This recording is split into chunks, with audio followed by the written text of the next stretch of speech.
अस्सलाम वालेकुम नाजरीन, मैं अब्दुल जब्बार सुमरो हाज़िर हूँ आपके program behind the news with Abdul Jabbar Soomro के साथ। तो शुरू करते हैं आज की खबरें। आज क्रिकेट बोर्ड में सबसे जो बड़ी डेवलपमेंट हुई है, इंजमाम का जो रिज़ाइन हुआ है, उसकी वजह क्या है? उसकी वजह है एक ब्लागर का ब्लाग, जिसमें उन्होंने इल्ज़ामात लगाए कि रुस्वा और उसकी टीम के कुछ मेंबर जो क्रिकेट के मेंबर हैं, जिसमें बाबर आजम, रिजवान और दूसरों के नाम आ रहे हैं, ये सारे पाकिस्तान को हराने में शामिल हैं।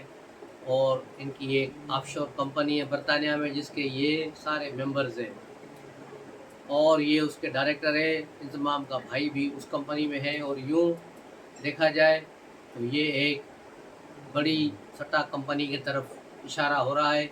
और उस पर बाकायदा फिर दूसरे दिन मुबशिर लुकमान ने भी दोबारा एक प्रोग्राम किया और सारे सबूत स्क्रीन पर ला के रख दिए।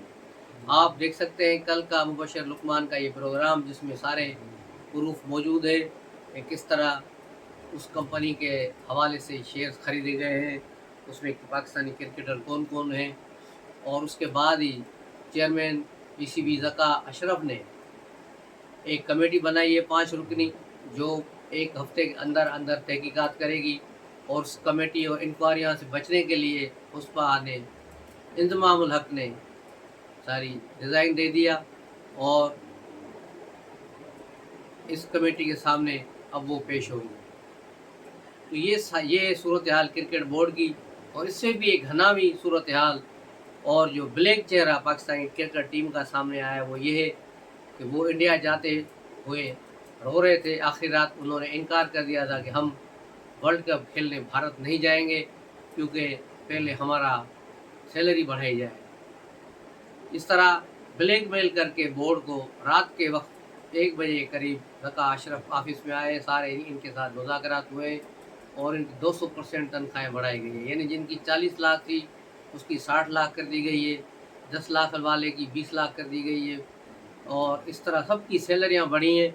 उसके बाद ये इंडिया खेलने गए। तो ये पाकिस्तान की कौमी टीम नहीं हुई, ये मुफाद परस्तों का एक टोला है, एक बेगरतों का एक टोला है, जो हम पर मुसलत किया गया है, जिन्होंने पाकिस्तान पर जो है क्रिकेट के नाम पर बहुत बड़ा खिलवाड़ किया है। पाकिस्तान की कौम के साथ, पाकिस्तान के जज्बात के साथ, क्रिकेट शौकीन के जज्बात के साथ। और जिस तरह ये क्रिकेट खेले, ये तो किसी कॉलेज के बच्चे क्रिकेट खेलते हैं, इसी तरह इनका बिहेवियर था।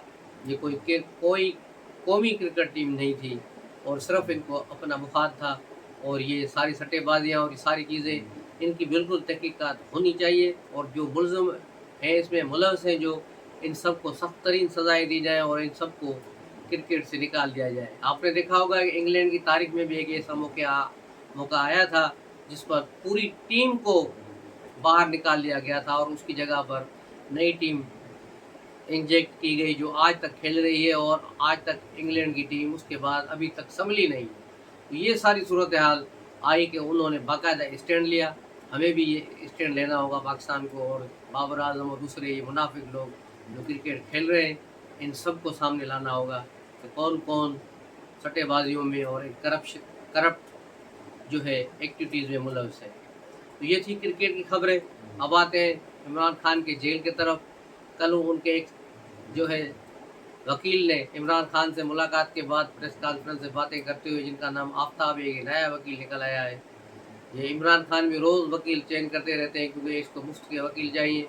जब तक वो चलते चलते थक जाते हैं, तो फिर उसकी जगह फिर कोई नया मुफ्ता आ जाता है, जो मुफ्त में केस लड़ने की कोशिश करता है। और फिर मुफ्त के वकीलों ने जो इमरान खान की हालत की है, वो आप और हम सब के सामने है।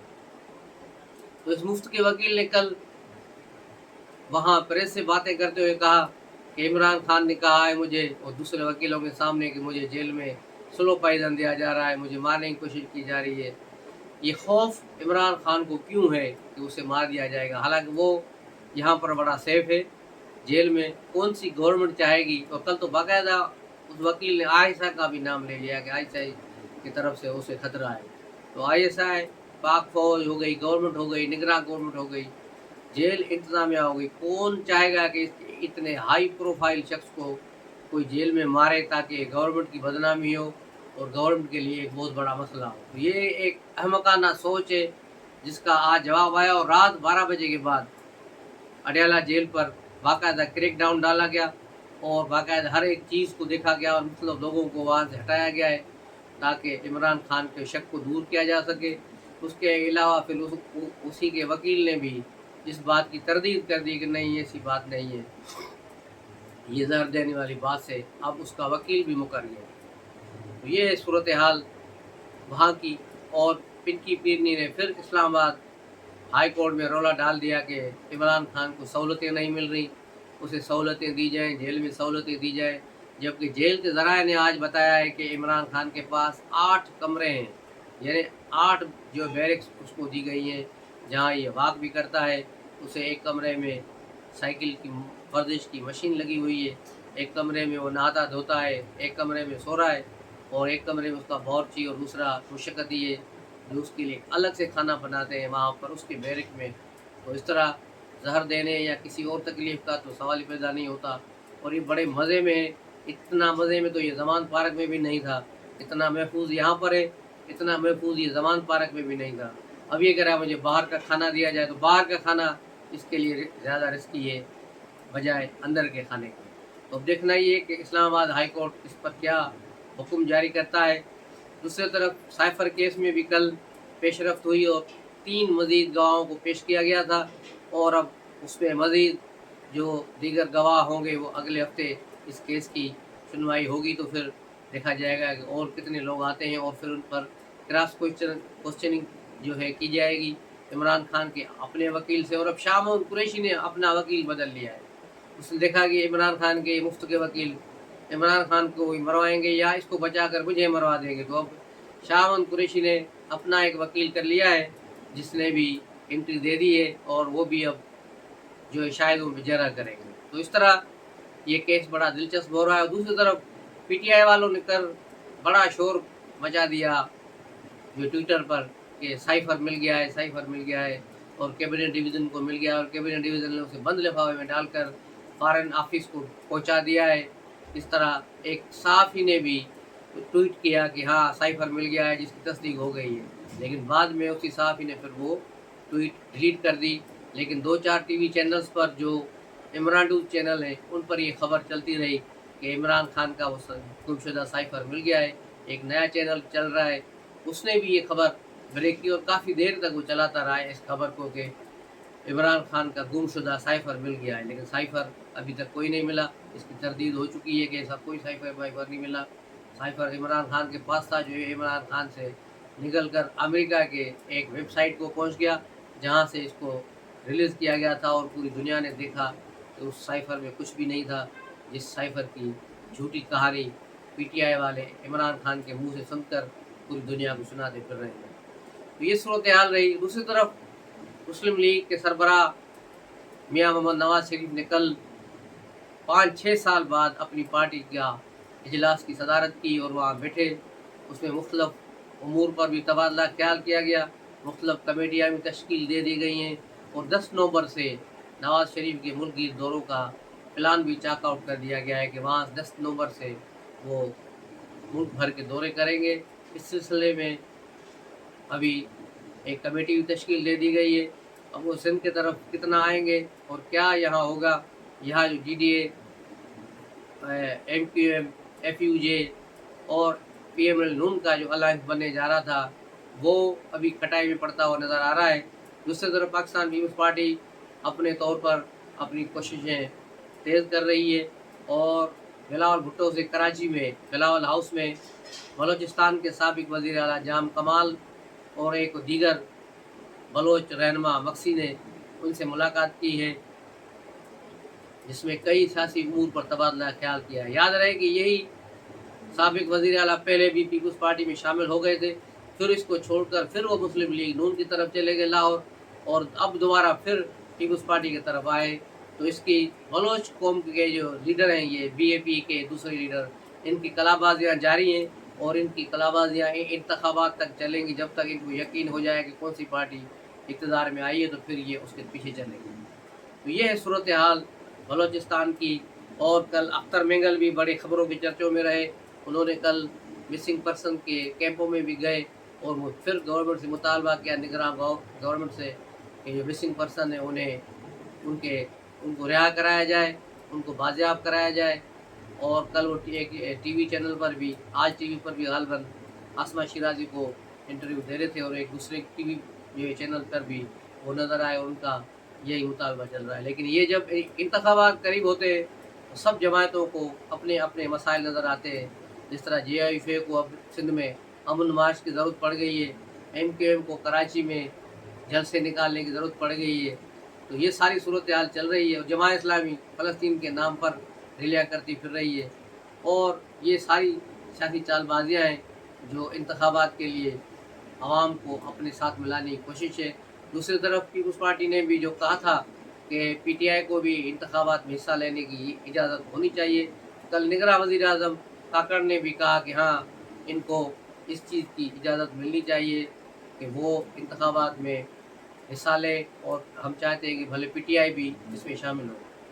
ज़ाहिर है इमरान खान के बगैर PTI तो होगी, वो तो हम पहले भी कह चुके हैं कि PTI को 30-35 जो है नशस्तें दी जाएगी, और उसे हुकूमत का पार्ट भी बनाया जाएगा। जो लीडर वहाँ बचेंगे, ज़ाहिर है वो फिर रावलपिंडी के ही लोग बचेंगे, वही सियासत करेंगे, वही खड़े होंगे। तो यूँ एक देखा जाएगा कि PTI पर किसका कंट्रोल होगा, क्योंकि इमरान खान इसका कंट्रोल पहले ही लूज़ कर चुके हैं। उसके अलावा सिंध से भी PTI के अरकान गायब हैं, और मुख्तलिफ केसेस में हलीम आदिल शेख भी अभी तक जेल में हैं, और उन्हें किसी एक केस से निकल रहे हैं तो दूसरे केस में जा रहे हैं। जिस तरह चौधरी फैज़ल की गेम चल रही है, वो भी मुसलसल एक केस से दूसरे केस में जा रहा है। लेकिन बाखबर ज़राए ने खबर दी है कि चौधरी फैज़ल के मामलात अब तय हो चुके हैं, लेकिन उसमें सिर्फ एक ही शर्त है कि मोहन सलाई वापस आए और बाप की जगह वो अंदर जाए कुछ अरसे के लिए, तो बाप को रिहाई मिलेगी और बाप को प्रेस कॉन्फ्रेंस करने और सारी चीज़ें की इजाज़त मिलेगी। लेकिन उस सूरत में जब मोहन सलाई टूटा हुआ माल जो यहाँ से लेके आए वो भी वापस ले आए और खुद भी पाकिस्तान वापस आ जाए। तो अब देखना ये है कि बेटा अपने बाप को बचाने के लिए आता है या नहीं आता, ये सारा फैसला मोहन सलाई नहीं करना है। तो ये थी आज की खबरें। उसके अलावा काकड़ साहब जो लाहौर में एक कॉलेज में भी गए थे, ये बड़े लोगों का कॉलेज है जिसकी फ़ीस और बहुत सारी, लेकिन वहाँ जो तालीम दी जाती है, जिस किस्म की तालीम वहाँ दी जा रही है, जिस तरह वहाँ दौले शाह के चूहे पैदा किए जा रहे हैं, यूथिए पैदा किए जा रहे हैं, वो भी नज़र आ रहा है। और जिस तरह क्वेश्चंस किए गए काकड़ साहब से, एक सोचा समझा वो प्रोग्राम था, लेकिन काकड़ साहब भी जो है सही जवाब देने से कतरा गए, और उन्होंने भी गर्मी खाई और मज़ीद माहौल ख़राब हुआ। तो वहाँ ये सूरत हाल नहीं होनी चाहिए थी। अगर किसी तालिब इल्म ने कहा कि आप देर से आए, तो उनको उस पर मौज़रत करके अपना मौक़िफ़ देना चाहिए था कि ये वजह थी या ये मसला था। ये नहीं था कि उनको अपना उस चीज़ से ही वो हट जाते। दूसरी तरफ सुप्रीम कोर्ट में फैज़ाबाद धरना केस पर कार्रवाई चल रही है, जिसमें अबसार आलम जो उस वक्त पिमरा के चेयरमैन थे, कल एक अपना बयान हल्फी जमा कराया है जो जनरल फैज़ और हमीद के ख़िलाफ़ एक किस्म की चार्जशीट है, और इस पर ये बड़े अभी सवालात जन्म लेंगे। आज भी ये पूछा जा रहा था चीफ जस्टिस के रिमार्क से कि अगर कोई एक शख्स कनाडा से इंपोर्ट होकर आकर यहाँ धरने देता है तो क्या हुकूमत का काम नहीं है कि उसको रोके और उसको ऐसे लोगों को सजाएं दे, ताकि ये आम लोगों की इमलाक और प्रॉपर्टीज़ को बचाया जा सके। आज चीफ जस्टिस ने सरकारी जो कमेटी बनी थी उस कमेटी को मुस्तरद कर दिया और कहा कि इस किस्म की कमेटियां हमें नहीं चाहिए, हमें ऐसी कमेटी चाहिए जो सही तौर पर इसको फैक्ट एंड फाइंड करे और बताए कि इसका मास्टरमाइंड कौन था फैज़ाबाद धरने का, और उसका बेनिफिशियरी कौन था। जब तक ये नहीं होंगी तब तक इस चीज़ को नहीं मानेंगे। तो ये बहुत बड़ी एक डेवलपमेंट हुई है जिसमें जनरल फैज़ हमीद अब फंसते जा रहे हैं, और आइंदा इसमें मज़ीद समाअत में ये बात खुलेगी और जनरल फैज़ के लिए मुश्किलात में इजाफे होंगे, जो पहले ही अपने घर में चकवाल में नज़रबंद हैं। तकरीबन उन्हें किसी भी तरह से बाहर जाने की इजाज़त नहीं। मुबैना तौर पर ये लाहौर के सहाफ़ियों ने पहले ही बताया हुआ है कि ये शख्स चकवाल में अपने घर में कहीं भी जाता है तो उसको انفارم کرنا ہوتا ہے، اس کے بعد اس کی موومنٹ ہوتی ہے۔ تو یہ ساری صورتحال، ملتے ہیں اگلے ولاگ میں، تب تک کے لیے اجازت دیجیے، السلام علیکم۔